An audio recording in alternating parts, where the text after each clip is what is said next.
రూపాన్ని ఇచ్చిన వాడు యేసుక్రీస్తు. అందుకే ఆయన గురించి బైబిల్లో ఎలాంటి మాట రాయబడిందంటే ప్రధాన శిల్పి కదండి. ఏమని రాయబడింది? ప్రధాన శిల్పి. శిల్పి ఏం చేస్తాడు?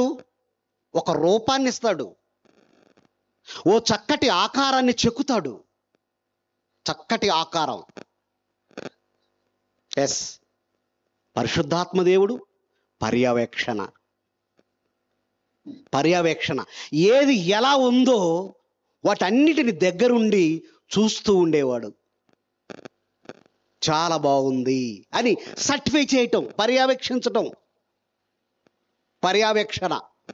సృష్టిని కలిగించే పనిలో ముగ్గురు కలయిక ఉంది. వాక్యాన్ని ఇవ్వటంలో ముగ్గురి ప్రమేయం ఉంది. ఆ తర్వాత మనిషిని చేయటంలో ముగ్గురి ప్రమేయం ఉంది. అందుకే అంటున్నాడు, మన పోలిక చొప్పున మన స్వరూపమందు నరులను చేయుదము.